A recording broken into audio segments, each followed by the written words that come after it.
Hoje nós vamos conversar com Dom Antônio Carlos Rossi Keller, da Diocese de Frederico Westphalen, sobre a espiritualidade católica, a vivência da espiritualidade católica no dia a dia. Então eu vou esperar Dom Antônio entrar aqui. Tchau, Lorenzo. O Dom Antônio entrou, então já vou esperar. Já vou adicionar aqui Dom Antônio. Chegando. Sua bênção, Dom Antônio. Olá, Lenice. Tudo bem? Tá firme? Tudo, graças a Deus, com o Que senhor. bom. Tudo bem, tudo tranquilo, tudo em paz, tranquilo. Graças Só a você, Deus. só você para me deixar acordado até essa hora da madrugada, viu? Ai, não diga um negócio desse. Tá bom, Não diga um tranquilo, negócio sem desse. problema, nenhum problema. Dom, primeiramente, muito obrigado, tá, por aceitar o convite. Eu vou só colocar aqui o tema, fixar, né, a vivência da espiritualidade católica no dia a dia.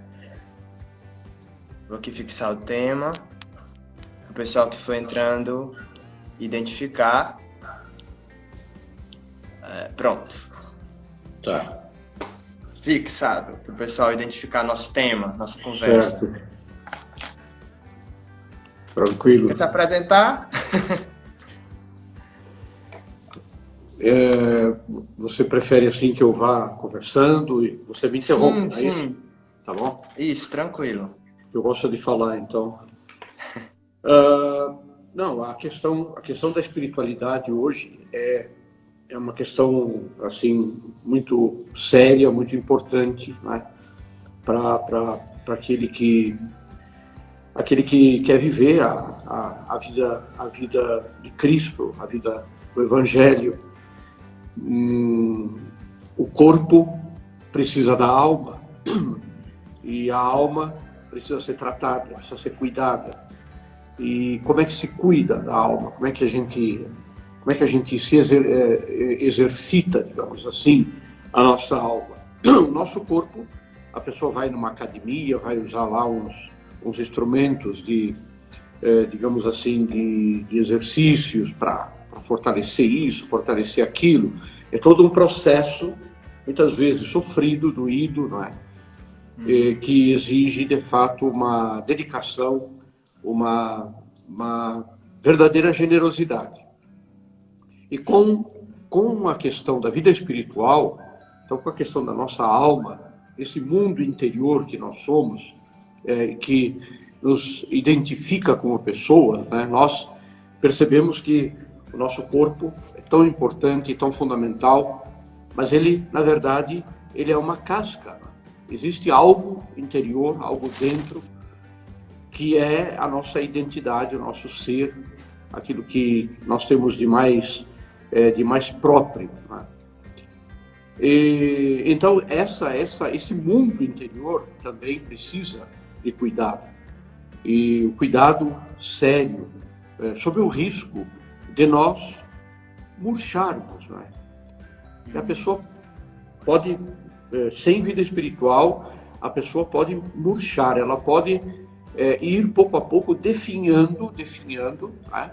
E ficando somente essa casca externa e que, na verdade, foge daquilo que é o plano, o projeto de Deus em relação a nós, em relação à nossa vida, né? Então, a vida espiritual é exatamente essa realidade interna, essa realidade que nasce de dentro para fora e que, na verdade, não é uma questão de simplesmente exercitarmos, digamos assim, no crescimento espiritual.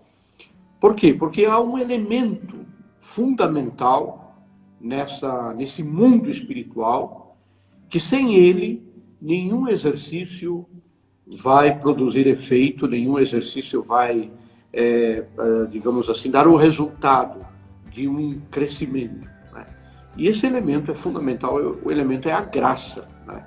É a ação de Deus em nós.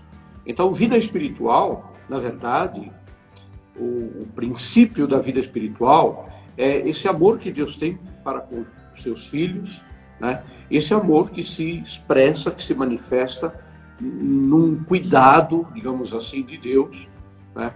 Dando-nos o que é necessário e de forma assim abundante, superabundante, na verdade excede a tudo aquilo que nós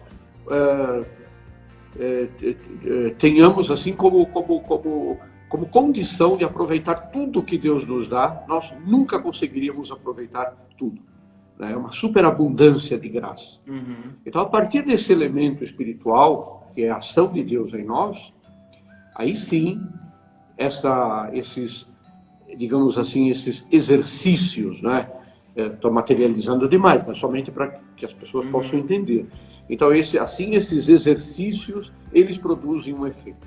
A pessoa começa a ganhar musculatura espiritual, definição de realidade, digamos assim, interior, né? Crescimento de verdade nessa realidade espiritual. Sem a graça de Deus, esse trabalho, esse esforço, esses exercícios seriam inúteis.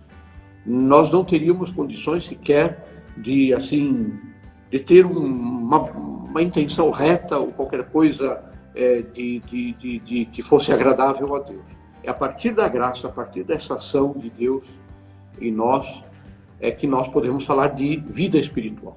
Então, me parece que esse é o pressuposto fundamental antes de entender a prática da vida espiritual. Então, há um princípio fundante, um princípio enraizador. Esse princípio é a graça. O resto deriva disso, né? A união do trabalho humano, do esforço humano, com a graça, na verdade, que é o que mais conta, o que é mais necessário, né? Então, eu acho que a gente vai por aí, não é? Dom, aproveitando então que o senhor falou da graça ser o ponto primeiro, né? Eu percebo que existem aqueles que abandonam totalmente a graça, tentam resolver tudo pelas próprias forças, e aí o cansaço, óbvio, ele vem até mais rápido e você se desespera, porque você não deixa de Deus ser protagonista. E existem aqueles, às vezes eu me incluo, né, nessas situações, e existem aqueles que, pelo contrário, o outro extremo, esperam 100% que Deus resolva tudo, que Deus diga exatamente, olha, por aqui, é por aqui, é por aqui, sempre se isenta da responsabilidade e não se permite ser a causa segunda, né, da providência, que passa também. Eu queria, se eu pudesse, né, falar como então encontrar esse equilíbrio, né, do protagonismo de Deus, da graça, mas também de compreender a minha responsabilidade nessa situação. Eu estou falando porque eu tenho essa dificuldade, embora eu consiga observar momentos, né, nos outros e em mim, que ou eu tô contando, tipo assim, eu não quero fazer nada, eu quero que Deus resolva tudo, ou eu quero resolver por mim e não deixo Deus fazer nada, né? Como achar o justo equilíbrio nessa situação? Sim, essa questão, a questão da vida espiritual, esse equilíbrio, né? Sempre fazendo a comparação, né? Eu acho que é importante, com a mesma coisa que acontece no corpo, né? Em relação ao nosso corpo, né? Quer dizer, há então um esforço da nossa parte quando a pessoa se decide a ir, digamos assim, cuidar um pouco da saúde. Vamos usar esse exemplo, vai numa academia, por exemplo, né? Não quero emitir nenhum juízo aí de valor, mas somente como exemplo. Então a pessoa vai lá, ela é submetida a uma série de treinamentos, né, que são, de certa forma, impostos a ela, né? Ela toma a decisão de ir ali, né?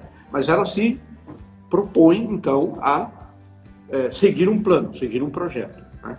Então são duas realidades que aí se encontram, né, na vida espiritual. De um lado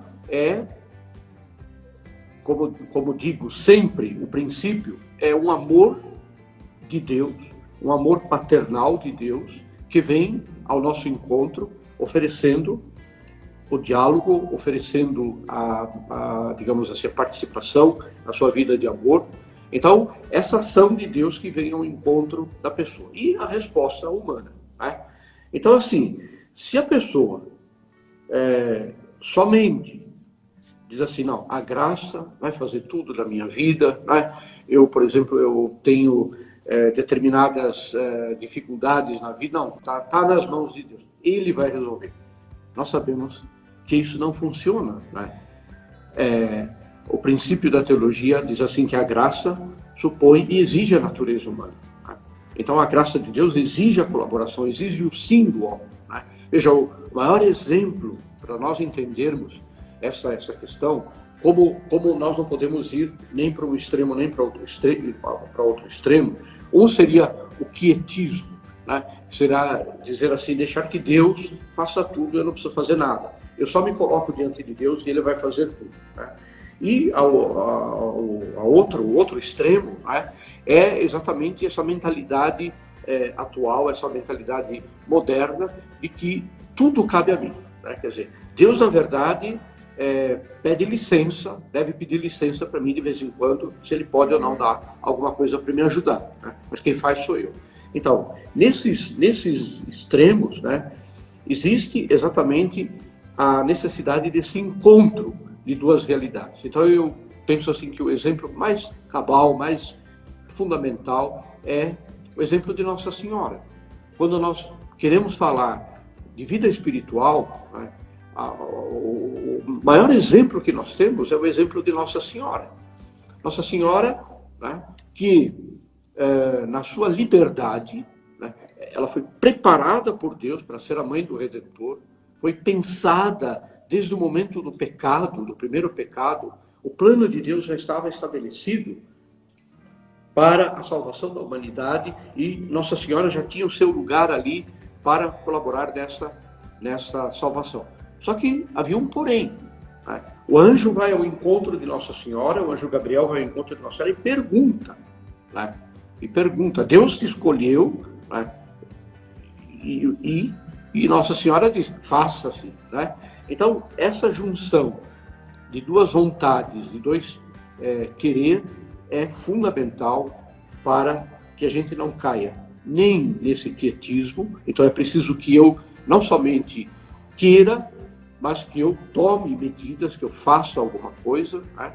E, por outro lado, compreendendo, né, que sem a ajuda de Deus, tudo é vão. Né?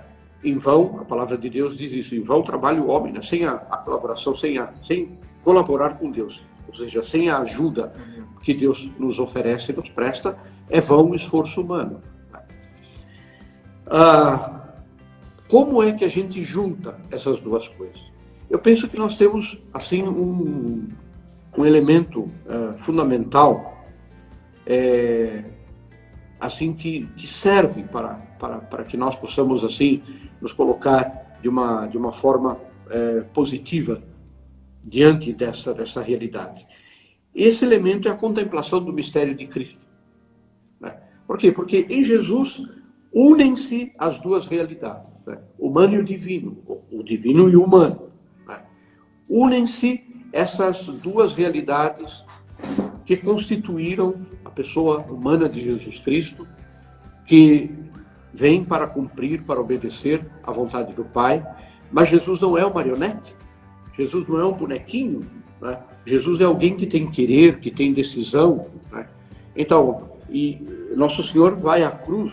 O Evangelho diz assim que quando ele decide ir a Jerusalém, né, decidiu no sentido, é uma decisão tomada a partir de dentro para fora. Não é temos que passar por Jerusalém para não dar uma volta maior, temos que, por acaso, ver o que está acontecendo lá. Não, Jesus vai para se entregar. Né? Vai para se entregar. É uma decisão da pessoa humana de Jesus Cristo, nosso Senhor. Né? Vai ao encontro da cruz. Né? Então é uma decisão que ele toma. Então, na vida espiritual, é preciso isso. De um lado, a decisão, o querer. Né? Aquilo que Santa Teresa dizia, o querer querendo. Né? Quer dizer, quero querer, quero desejar. Né? Então, esse é o primeiro elemento fundamental da liberdade humana que decide, de verdade, levar a sério a sua vida como filho de Deus. Né? E, naturalmente, isso nos tira, de um lado, dessa atitude de não fazer nada, de achar que Deus vai fazer tudo, e, por outro lado, nos coloca na condição de humildade humana, sabendo que se Deus não me ajudar, eu não consigo nada. Então me parece que a junção, quando nós nos colocamos diante da figura, da pessoa de Jesus Cristo, nós começamos de fato a compreender o que eu tenho que fazer e o que Deus vai fazer, não é que ele tenha, mas que ele vai fazer por mim, não é? Ou comigo. Não é? São essas duas coisas que se complementam. Não é? Penso que um pouco vai nessa linha. Não é? Dom, o senhor falou de Cristo, né, dessa questão da decisão, da escolha que sempre pressupõe um risco e nós não sabemos o nível desse risco, né? Mas ele pode ser alto, tal que custe a vida, né? Você falou de Cristo, o nosso modelo. E eu lembrei dos beatos da sua diocese, que eu estudei um pouquinho antes da live. Os beatos Manuel, né, sacerdote, e o Adílio, que é coroinha. E eu li num local que o coroinha sabia que o padre ele já corria risco de vida, ele já tinha sido ameaçado, e ele fez uma escolha, uma livre escolha, sabendo do risco, né? Você poderia falar um pouco deles, o pessoal conhecer? Sim. Assim, o testemunho desses dois mártires é fantástico, porque, na verdade, ele se coloca, esse testemunho, assim, num nível de altíssima qualidade espiritual. Ou seja, somente quem tem uma qualidade de vida espiritual, que significa ser generoso, entregar a própria vida, como você bem diz, né, por amor a Deus. Somente quem tem isso, né, é que chega, digamos assim, à graça do martírio. Porque o martírio não é uma escolha humana, o martírio é uma graça de Deus. Deus dá essa graça a alguns. E no caso do Padre Manuel, né, o martírio, na verdade, é o ponto alto de uma vida inteira dedicada a um povo, a uma comunidade, num quadro das dificuldades mais impensáveis. Nós não podemos imaginar as dificuldades daquela época, daquele tempo aqui na nossa região, no norte, noroeste do Rio Grande do Sul, uma região assim que era palco de uma luta política de alguns chefes políticos aqui da região. E, por exemplo, o Padre Manuel e o Coroinha foram martirizados em 1924, numa chamada Revolução da Degola. Ou seja, o pessoal não tinha bala para matar o inimigo, então o que se fazia era se atracar com a pessoa, né? E com a faca ou com a espada era decepar a cabeça das pessoas. A morte era nessa linha. Né? Esse sacerdote era espanhol, nascido em Tui, hoje a diocese de Tui, Vigo. Ele lá na Espanha, a Espanha viveu um momento político muito difícil de perseguição à igreja. Ele, como Tui é muito perto de Portugal, então ele foi a Portugal, trabalhar em Portugal. Em Portugal, nessa época, também aconteceu o movimento revolucionário anticatólico.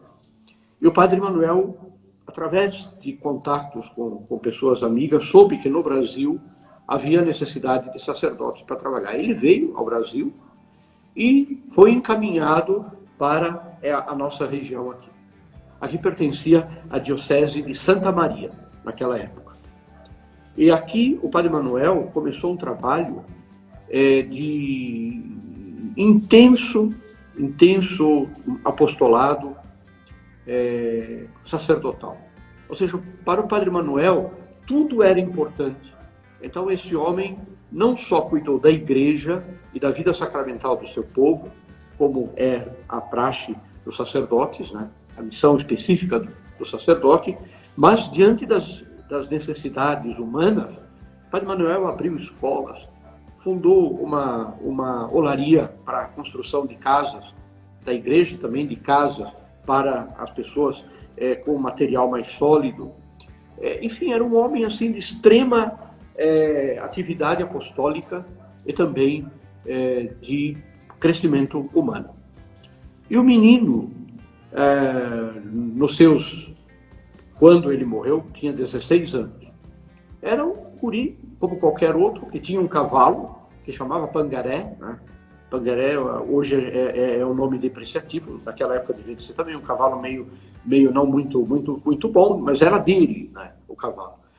É um menino que jogava bola, jogava futebol, que assim, tinha um grande gosto pelo futebol e que acompanhava o sacerdote nas desobrigas, né? Que significava, o que era uma desobriga? Pois viajar em lombo de animal, né? 500, 600 quilômetros, entre ida e volta era mais ou menos isso, até mais, né? E, nesse sentido, né, o testemunho deles é um testemunho do que é verdadeiramente, né, o compromisso levado a sério, o compromisso de uma vida cristã levada a sério. Porque entre as coisas que o Padre Manuel carregava, todo o material de missa, o breviário, essas coisas que faziam a vida espiritual de um sacerdote. Então, um homem que não caiu no ativismo puro e simples de fazer, mas era um homem muito espiritual, né? Mas que ao mesmo tempo um homem que tinha um sentido prático e uma sensibilidade humana fantástica.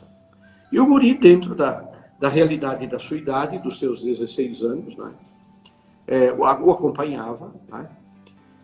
Em Três Passos, eles foram avisados de que havia um grupo de bandoleiros por ali que estavam, de certa forma, tentando prejudicá-los. E o que uma pessoa, digamos assim, que pensasse em si faria? Imediatamente daria marcha ré, não dá para dar marcha ré porque era um animal, então virar ao contrário e ir embora, voltar para casa.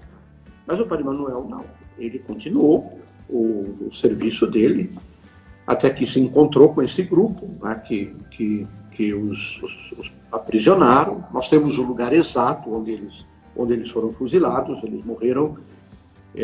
A morte foi um martírio assim doloroso, no sentido que certamente houve muitas ameaças, muitas coisas contra eles, né? E assim deram a vida deles, né? Pelo Evangelho, pela causa do Evangelho. Quer dizer, na verdade, assim, como é que chegaram a esse ponto? Chegaram a esse ponto por causa de um conteúdo, por causa de uma profundidade espiritual grande. Qualquer outro que fosse superficial na vida espiritual teria fugido e teria todas as razões para fugir, né? Para não se encontrar com essa realidade. Eles foram beatificados em 2007, né? Isso, Um ano antes de você chegar. Você sabe que eu cheguei aqui em 2008, um ano depois da beatificação. Quando foi a beatificação deles, eu era pároco em São Paulo. Trabalhava em São Paulo numa paróquia, ali a paróquia Santo Antônio do bairro do Limão, que foi minha paróquia durante 22 anos. E eu não tinha conhecimento da vida dos beatos, Manuel e Adílio. E ali apareceu na Rede Vida que eles seriam beatificados, em Frederico Westphalen. Então eu fiz assim, olha, um sacerdote e um coroinha. Nós tínhamos um grupo muito grande de coroinhas lá na paróquia. Então eu marcamos o dia, reunimos no salão paroquial, com um telão ali, naquela época era o tal do telão, e assistimos à missa da beatificação.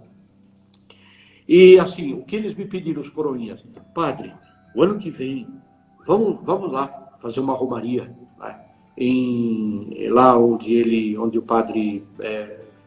porque lá foi falado da romaria de Nonoai, que acontece todos os anos. Então eu falei, então combinado, ano que vem vamos lá para a romaria. Na verdade, no ano seguinte, eu estava na romaria, mas já como bispo diocesano. Né? Sim. E eles, coitadinhos, ficaram lá em São Paulo. Aconteceu. Mas, enfim, é isso. Que legal. Legal. Dom, me permita só falar do contexto em que a gente se conheceu, né? logo no algum tempo depois da pandemia, assim que iniciou, que teve o fechamento total, que tava uma histeria, uma loucura. E para mim foi bem assustador no início, né? A gente se viu ali bem perdido, porque tudo mudou da noite para o dia. E uma das coisas que eu me senti muito afetado foi a questão da igreja, né? E aí eu mandei mensagem, eu nem lembro qual foi o contexto específico do momento, mas eu mandei mensagem pro senhor, tipo assim, meio que desesperado, o que é que tá acontecendo? Porque a minha consciência apontava, né? Tipo assim, meu Deus, cadê a fé, né? Onde é que tá a fé? Por que esse desespero, assim? Claro, eu não vou entrar no mérito do precisava ou não precisava ser da forma que foi. Mas eu sentia uma ausência de fé muito grande das pessoas, um desespero absurdo. E aí eu mandei mensagem para o senhor, né, questionando se eu estava sendo egoísta, né, se eu estava sendo de alguma forma errado.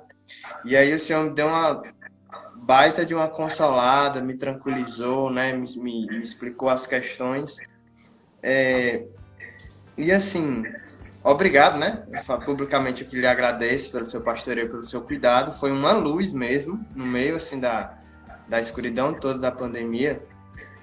E a gente falando aqui de vivência da espiritualidade católica no dia a dia, como você falou, o martírio, pelo que me pareceu, né?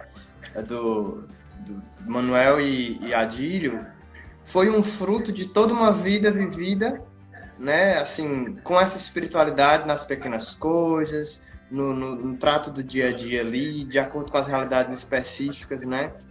E um irmão aqui, um amigo meu de Tuntum, no Maranhão, perguntou se essa primazia da graça, né? Essa questão da graça, qual o papel dos sacramentos, né? Acho que é interessante perguntar, a pergunta dele aqui, qual a importância dos sacramentos, né, para essa questão da primazia da graça e como viver isso nesse tempo, né, específico. Porque aqui ainda não voltou, né, muitos lugares ainda não voltaram, e estamos vivendo meio que nessa orfandade, de certa forma. Como é que o senhor...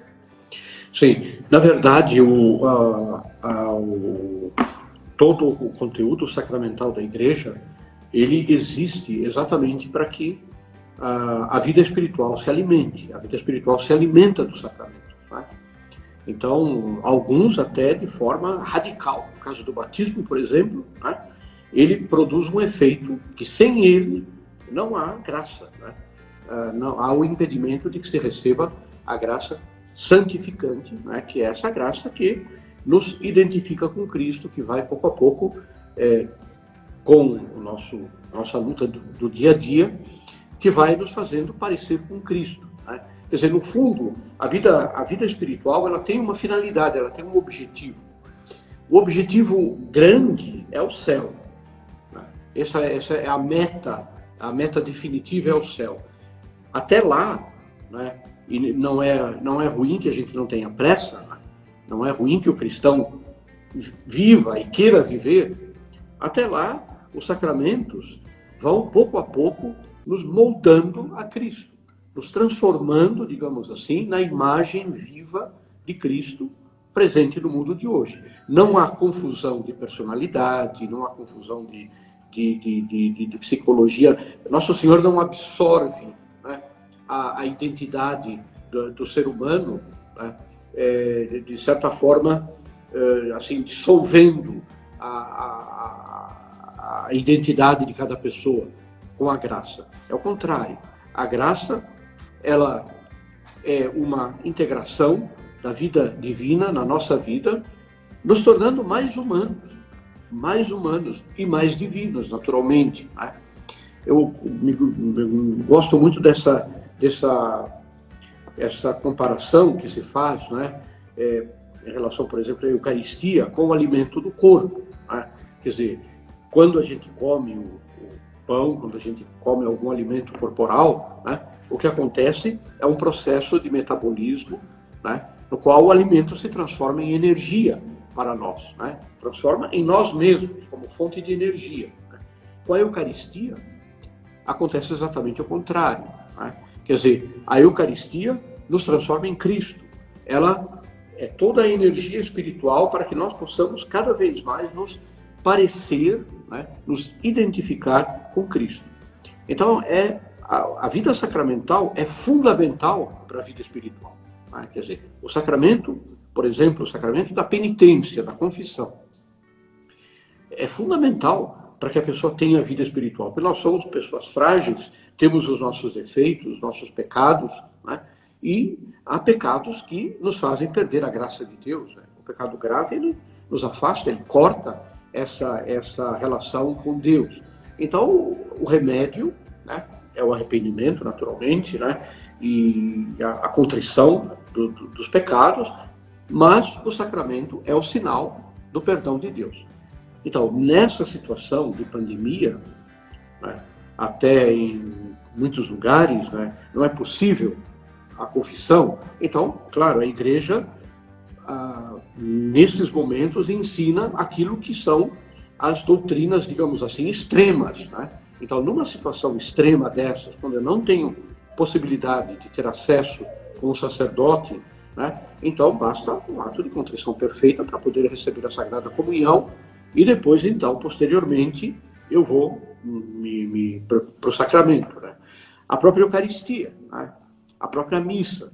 Eu celebrei durante alguns dias as missas transmitidas aqui pela rádio da Diocese, que sempre transmite, mas também pela internet. Né? Mas isso não pode ser o comum, não pode ser o normal. Né? Então, assim, eu penso que dentro desse quadro que nós estamos vivendo, né,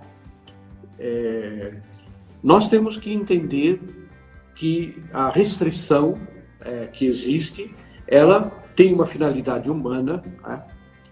Eu escutei algumas pessoas assim dizer, não, mas a Eucaristia, como que a gente vai duvidar do poder da Sagrada Eucaristia, né? De impedir a transmissão, por exemplo, do vírus? Olha, a gente tem que entender, né, que a Sagrada Eucaristia não é o remédio nesse sentido. Deus pode usar qualquer meio, pode usar a perna de uma cadeira para curar o coronavírus do mundo inteiro e ressuscitar todos os que morreram e nunca mais ninguém ter uma gripe sequer. Deus pode tudo, né? Mas normalmente nós temos que fazer aquilo que é humano, né? E nesse momento humano é que se tome cuidado, que se evite aglomerações e tudo isso. Pode-se discutir isso? Claro que sim, mas não nós. Né? Eu, como bispo da Diocese, eu não posso chegar para o meu povo e dizer assim, olha, é um exagero essa coisa de máscara, de que os idosos fiquem em casa. Não, vamos liberar aqui na toda... Não é o meu campo específico de atuação. Né? E o meu ministério episcopal não está autorizado a esse tipo de decisão. Então a gente tem que se submeter, muitas vezes, humildemente. Né? Assim, aqui, por exemplo, havia uma das autoridades aqui de um dos municípios, né, que queria, por exemplo, que a Sagrada Comunhão, que não se desse a Sagrada Comunhão na missa. Então, tudo bem, senhor bispo, tudo bem, então vamos liberar para 30 pessoas, mas sem distribuir a comunhão. Eu falei, não, isso é impossível, não é? Não, porque, ou então vamos fazer como vão fazer em Santa Catarina, colocar num envelopinho a Eucaristia, prepara um por um, né? E aí cada um, então, deixa ali na porta da igreja, cada um pega, né? Eu falei, olha, escute, eu vou dizer uma coisa para o senhor. O senhor não tem obrigação nenhuma de conhecer a doutrina e de conhecer o direito litúrgico da igreja. Né? Agora, por favor, não queira legislar sobre isso. Né? Então, eu sei que o senhor está perguntando, então eu vou dizer, né? Isso é impossível, impraticável.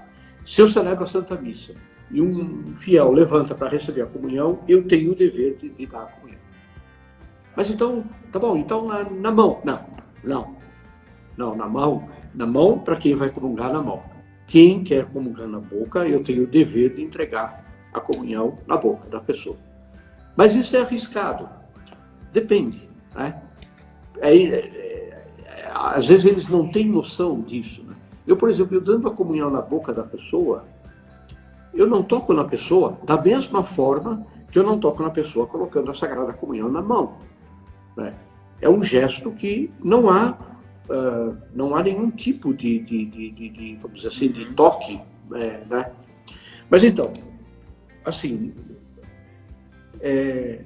esse tempo, esse período, né, que nós estamos vivendo, é quase como que um período de guerra, né? Imagine a Segunda Guerra Mundial, populações inteiras que ficaram sem sacerdotes, a Revolução Francesa, por exemplo, que os padres tiveram que desaparecer para não morrer. São tempos que, na verdade, nós temos que pedir a Deus que Ele abrevie esses tempos, né? Mas são tempos difíceis. Então, assim, tempos dos quais nós temos que apelar para aquilo que é fora do comum. Então, o fora do comum é assim, eu não posso receber a Sagrada Comunhão, não há essa possibilidade. Se houver, então eu procuro. Não há. Isso não quer dizer que Deus me deixou na mão. Não quer dizer que eu estou abandonado, que eu estou largado no mundo, né? Que Deus não cuida mais de mim, né? Deus continua cuidando de mim. Dessa vez de forma extraordinária. Então, uma comunhão espiritual bem feita, né? Com toda a ânsia, né, de receber o nosso Senhor sacramentalmente, né, ela terá o seu valor, né? E a gente não vai fazer comparações, o que é melhor, isso não é o caso disso. A questão é adaptar-se às realidades, né, que não dependem da gente, que dependem dos outros, né? É um pouco na mesma linha. A pessoa vai a uma missa onde acontece algum tipo de abuso litúrgico, né? Aí diz assim, não, então eu não vou mais à missa, né? Não participo mais.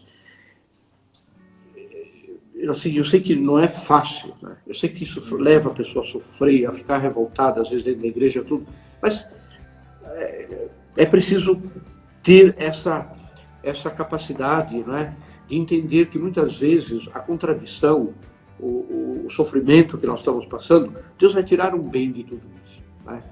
Então, para quem tem fome, sede da Eucaristia, né, pessoas que dizem assim, olha, há 75 dias sem ir à missa, né? O nosso irmãozinho aqui, o Pedro, né? Eu fico imaginando, Pedro, o dia que liberarem a missa aí na tua paróquia, como é que você vai nessa missa, meu irmão? Então, por enquanto, né, que não tem, então não há o que fazer, né? Claro que a gente pode, eventualmente, conversar com as pessoas encarregadas, tentar dialogar, fazê-los entender algumas coisas. Mas se não for possível, né, Deus não vai te abandonar, não vai nos deixar na mão, né, por causa disso. É um pouco isso, né? Eu lembrei de um acampamento que eu fui, que tinha missas diárias, né? E aí foi no tempo das polêmicas de reforma da Previdência. Aí um dia o padre na homilia falava mal da reforma da Previdência. E falava. A homilia era falando mal da reforma. No outro dia era o padre falando bem da reforma. Eu digo, vale minha Nossa Senhora, eu queria só participar da missa. Aí eu fiquei assim, não, mas as mãos são consagradas, vamos aqui, né, viver, e é difícil, é uma violência interior quando isso acontece, porque abusos são muito comuns, e eu falo assim, em dimensão de Piauí, eu sou aqui de Teresina, né, são muito comuns, né, há infelizmente uma certa politização nas homilias, mas acho que ter esse cuidado de entender, né, que foram eleitos de Deus, né, os bispos, os padres, entender que aquilo que for um eventual erro, abuso, aí não fazem parte do depósito da fé, não fazem parte da essência da igreja, a gente reza, intercede, como você falou, tenta conversar, mas vive, né, porque sacramento é sacramento independente do sacerdote, independente do bispo. Sim. Mas sabe, Denis, assim, às vezes o pessoal não quer enfrentar, às vezes, a realidade, assim, que, a meu ver, precisa ser enfrentada. Eu digo assim, hoje eu sou o bispo aqui da Diocese de Frederico Westphalen. Uhum. A Diocese de Frederico Westphalen não é uma diocese assim que tem problemas assim de abuso, Na verdade, já quando eu cheguei, já não era assim. Isso não é por minha causa, não, mas por alguma razão, eu penso que os bispos anteriores já cuidaram disso. Né? Mas, assim, às vezes as pessoas vêm dizer assim, porque no Antônio, assim, o padre lá da minha paróquia falou isso, o senhor precisa... Eu falei, mas peraí, mas você já ouviu falar de correção fraterna? Já ouviu falar como Nosso Senhor ensina que deve ser feito? Né? Quando o teu irmão peca contra ti, né? Vai particularmente, fala com ele, corrige. Né? Se ele entender, você ganhou o teu irmão, porque ele vai ter uma confiança imensa, porque você chegou para ele e falou. Né? Se ele não te ouvir, não te entender, leve mais outras pessoas. Né? E se ele não se convencer com o testemunho de outras pessoas, aí vai a igreja. Né? Então eu penso que muitas vezes o pessoal também quer soluções mágicas. Né? A segunda questão, então eu digo assim, a correção fraterna a gente nunca pode deixar de fazer. Né? Porque isso é Nosso Senhor que ensina no Evangelho. Né? Mas o padre não vai gostar. Bem, então é outro problema, isso é uma questão dele, mas o nosso dever, né, é com caridade, com amor, né, com respeito, né, sem prepotência, né, mas conversar. Né? Tá. E se ele não ouvir, então se leva à igreja. Mas o bispo também não toma medida. Em relação ao sacramento da Eucaristia, existe a orientação, né, de que quando há abuso grave em relação à Sagrada Eucaristia, que qualquer fiel tem o direito de pedir primeiro ao bispo diocesano, depois à Santa Sé, né, que, através, então, do bispo, de uma ação do bispo, se o bispo não resolveu, a Santa Sé vai dizer, excelência, o senhor tem que fazer isso, assim, assim, assim. Em tal paróquia está havendo esse tipo de abuso, né, o senhor tem que tomar medida. Eu duvido que o bispo não tome a medida. Né? Agora, infelizmente, né, as pessoas, às vezes, elas se perdem ficam reclamando, xingando, mas não vão lá diretamente. Às vezes vão e são maltratados. Né? Então é isso que eu digo, isso precisa ter um pouco também de capacidade de compreensão. Por que às vezes os padres hoje, alguns padres hoje, né, agem dessa forma? Porque foram mal formados. Né? Tiveram uma formação que não foi a formação correta. Infelizmente é assim, durante muitos anos, né, essa ideia de que o Concílio Vaticano II abriu as portas para tudo, pode fazer qualquer coisa, a liturgia hoje é um campo de ninguém tem regra nenhuma, cada um faz o que quer. Né? Eu escutei uma vez alguém me dizer assim, hoje não existe o rito romano, né?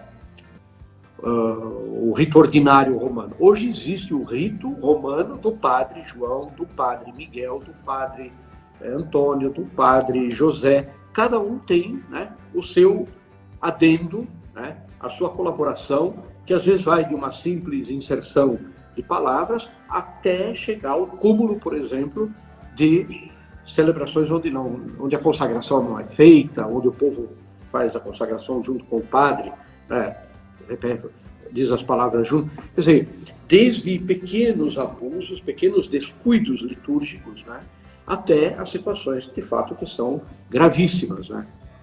O povo de Deus sofre com isso. Né?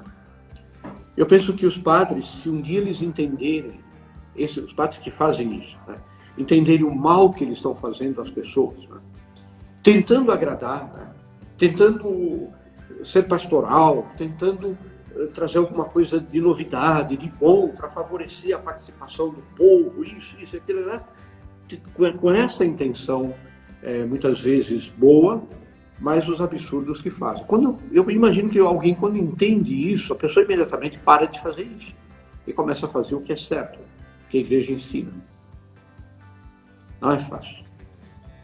O senhor falou aí, eu fui lembrando aqui da questão do respeito humano. Eu, particularmente, eu me confesso aqui em relação a isso, eu tenho certa dificuldade, né? Primeiro pela dificuldade de entender quem eu sou, né? Da minha identidade, do meu papel, o próprio conhecimento das normas, como você falou, do direito canônico, até que ponto eu posso ir enquanto leigo. Tem uma situação que eu vi num livro sobre a Marcha pela Vida no Canadá, em que durante 12 anos, se não me engano, 12 anos, os leigos participavam da marcha sem a bênção dos bispos da conferência, né? Meio que na desobediência ali, mas defendendo aquilo que é um direito inalienável, a questão da vida. E aí, no 12º ano, os bispos cederam e passaram a participar, isso há mais de 10 anos. Né? Então, a partir dos leigos em oração, certeza que eles deviam ir para essa marcha, não na prepotência, mas na tristeza pelos bispos não estarem lá, né? Mas ali tentando ser fiéis. Essas pessoas são exemplos de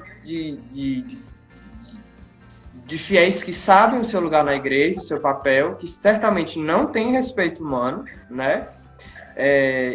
E respeitaram seus pastores, mas quiseram, de certa forma, também corrigi-los, porque eu acredito que eles tentaram, né? Ir lá, convidar, chamar.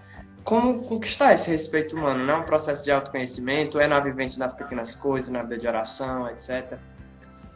Sim. Na verdade, Denis, assim, os leigos têm que entender que nem tudo depende dos bispos e dos padres, né? Que há certas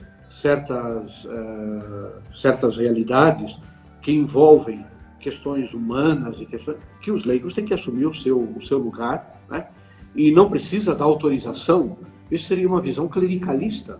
Uhum. Quer dizer, vai haver uma marcha em defesa da vida, nós vamos pedir ao bispo se ele permite ou não. Não, isso é uma questão, é uma iniciativa, né? Claro que o apoio é fundamental, né? Se a igreja é a favor da vida, tudo é natural que os pastores, né, devem também formar a mesma, digamos assim, junto com os fiéis leigos, né? Mas eu quero dizer assim que muitas coisas, né, não precisam da bênção do bispo e do padre, né? São iniciativas, né, que são iniciativas sérias, né? Eu, por exemplo, toda vez que acontece alguma coisa lá no STJ, né? Para ter cuidado no STJ, em relação, por exemplo, à questão do aborto, né? Eu recebo um monte de mensagem. Mas a igreja não se manifesta, mas a CNBB, os bispos, assim, eu sou um bispo, né? Eu já tenho pelo menos 4 notas pastorais sobre a questão do aborto, que são publicadas no site da Diocese, qualquer pessoa tem acesso com clareza ao que está publicado, né? Então, essa não pode ficar esperando a gente fazer alguma coisa, né? Isso são iniciativas que o laicato tem que tomar. E, na verdade, até porque a questão do aborto não é uma questão religiosa, né? Não é uma questão de defender a vida humana, né? Não é uma questão religiosa. Na verdade, esse pessoal que defende o aborto é exatamente isso que eles querem. Eles querem que a hierarquia fique se posicionando contra, porque eles dizem, está vendo? Isso é um problema religioso, né? Isso não é uma questão religiosa, é uma questão humana. Na verdade, é uma questão humana, né? Tirar a vida de alguém não é só um pecado contra Deus, né? Naturalmente, que é um pecado gravíssimo, né? Uhum. Mas é um pecado contra a lei natural, o direito à vida. Então, eu penso assim que essas iniciativas são importantes, né? E que o laicato católico não tenha medo de assumir posições, né? E muitas vezes há bispos que são mais tímidos, né, por caráter, né? A conferência, por exemplo, a conferência episcopal, né, ela que nem agora ultimamente sobre essa questão do aborto, né, sobre aquela questão das crianças que nasciam, que poderiam nascer com algum tipo de dificuldade por causa do vírus, né? A conferência se pronunciou, só que demorou 2-3 dias, né?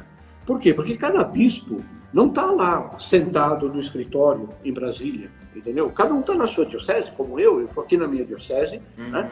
E a gente precisa sempre estar trabalhando aqui, né? Mas então eu digo assim, eu reforço isso daí. É justo que se espere um posicionamento claro da hierarquia da igreja, lógico, não tem dúvida, né? E nós temos o dever de dizer as coisas com clareza e tudo isso. Mas o laicato não pode ficar esperando na gente, né?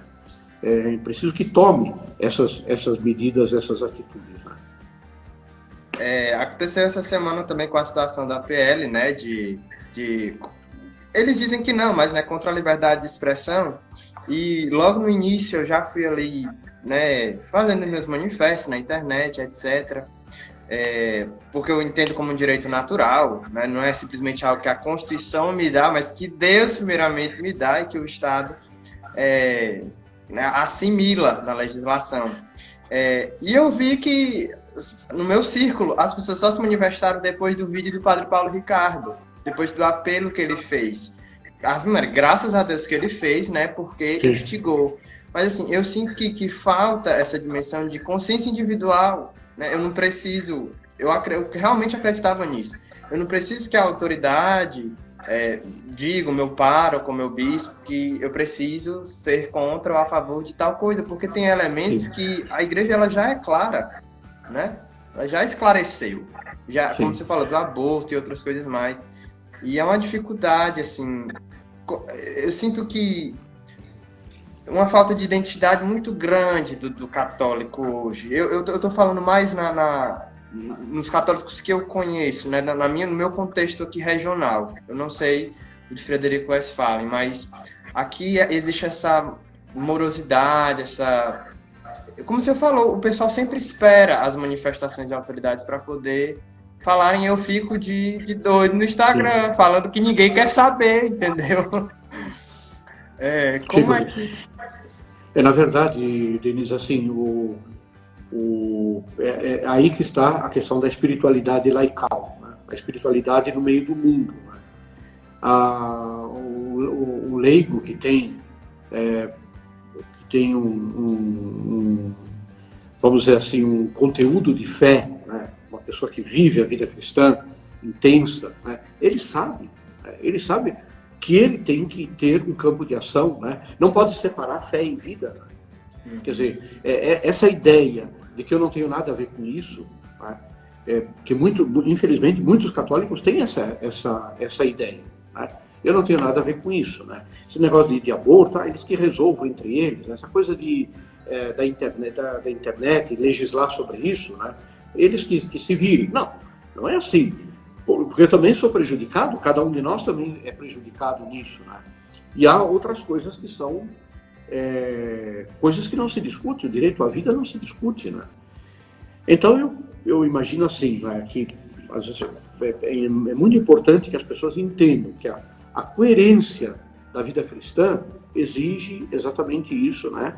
A fé em vida, né? Quer dizer, fé, crença, vida espiritual intensa, amor a Deus profundo, arraigado na vida, vivido na realidade de uma intensa vida sacramental, uma vida de oração, né?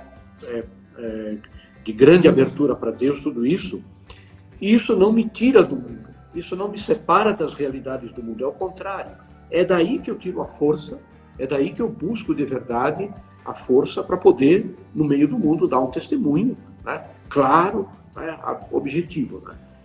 E assim, eu não quero tirar o corpo fora, sabe? No sentido de que nós, bispos, e o clero, que a gente não tem o dever também de ensinar as coisas certas ou de se manifestar. Claro que tem. É uma obrigação. Né? Só que há muita gente que diz assim, não, o bispo já falou, eu já estou liberado, não tenho que... Não, eu tenho que falar, né? Se é professor de uma escola, né? Numa universidade, se é funcionário numa empresa, trabalha numa empresa, eu tenho o dever de dar o testemunho cristão nesse meio que muitas vezes não é fácil de dar. É por aí. Não, tem pessoas do Chile, da Itália, um rapaz aqui da Indonésia na live, a live internacional. Sim. Muitas pessoas aí acompanhando, graças a Deus. Frater Deni. Eu tenho amigos agora, por causa da internet, tenho amigos em Hong Kong que estão passando uma situação terrível, impressionante. O sofrimento daquele povo, o Congresso chinês decidindo coisas que envolvem Hong Kong.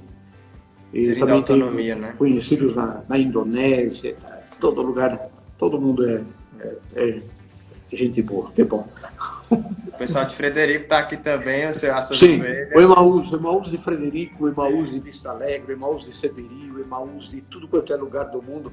O Emaús é um movimento fantástico, é uma coisa incrível. Legal, graças a Deus. Aqui nós temos o CLJ, o Emaús, os Vicentinos. A paróquia de Nonoai tem um grupo de vicentinos jovens, é uma coisa impressionante. Né? Não é fácil. Bacana. E tem o pessoal também na minha ex-paróquia lá, Santo Antônio do Limão. Um dia você faz uma live com um cara chamado Fred, sobre a música litúrgica. O Fred é lá do bairro do Limão, em São Paulo, e é Fred, o maestro lá do coral, ele é fantástico. Facilite aí o processo. Fale com ele, que nem deu certo. Vou falar, ele está seguindo a gente aqui, ele já te conhece. Que bom. O Padre Lucas também, eu estou tentando já marcar com ele sobre arte sacra. Então, Dom Antônio, temos mais 2, 3 minutos para finalizar. Eu queria realmente agradecer a sua disponibilidade, o seu pastoreio, o seu cuidado, tá? Para mim é um consolo muito grande nesse tempo, me sinto realmente amado e acolhido pelo Senhor, pela igreja. Espero, sei lá, algum dia poder visitá-lo, em Frederico ou em outro local, né? Você sabe. Me permita divulgar a próxima live, a certeza que está marcada na outra quarta, com um rapaz, o Douglas Rodrigues, que ele é ex-atleta de paraciclismo. Então ele tem um testemunho de vida muito bacana, ele encontrou ali um sentido nos estudos, na vida intelectual, na meditação. E a gente vai conversar sobre isso na outra quarta. Então, quem quiser aí me seguir para aguardar as próximas lives, eu sempre estou fazendo essas conversas de temas variados, né? Política, economia, filosofia, vida intelectual, religiosidade, sobre temas que ninguém quer saber. Porque eu vejo tantas lives com besteiras, tô julgando, Dom. Mas eu queria trazer realmente conteúdos que ajudem no crescimento das pessoas, de maturidade, espiritualidade. E muito obrigado, certo? Assim, peço sua bênção, né? A sua bênção sobre nós. Amanhã também vou estar viajando para Brasília. Vou participar lá de um cerco de Jericó, uns momentos de oração lá em Brasília, porque está precisando. Então eu peço sua bênção, Dom Antônio. Sim, pois não, Denis. Para todos aqueles que nos acompanharam, eu também esqueci de falar de um movimento que aqui na nossa diocese é muito forte, que é o movimento apostólico de Schoenstatt. E todos os demais que ficam dizendo que o senhor esqueceu, eu não esqueci, né? Que não tem como falar de tanta gente, mas assim. O que eu quero, assim, somente antes de dar a bênção é pedir que Deus nos ajude a sermos pessoas boas e pessoas que tenham comunhão com Deus através da vida espiritual, tá bem? Então, a bênção para todos aqueles que nos acompanharam, seus familiares e todas as necessidades. Nosso Senhor Jesus Cristo esteja à vossa frente para vos guiar, atrás de vós para vos amparar, abaixo de vós para vos sustentar, acima de vós para vos abençoar, e dentro de cada um de vós para vos santificar. E que Ele derrame sobre vós a sua bênção pela intercessão dos bem-aventurados Manuel e Adílio, em nome do Pai, e do Filho, e do Espírito Santo. Amém. Estamos aí, tá bom? Grande abraço. Obrigado, apareça aqui por Frederico, você vai gostar muito daqui. Os outros também. Tá bem. Tá bom? Tá bem, obrigado. Vocês. Espero poder fazer outros tempos, tá? Tá certo. Estamos aí. Quando precisar, só me avisar, tá bom? Na hora. Um abraço. Fica com Deus. Boa noite. A gente sai daqui apertando esse negocinho xizinho aqui, né? Isso. Tá certo. Um abraço.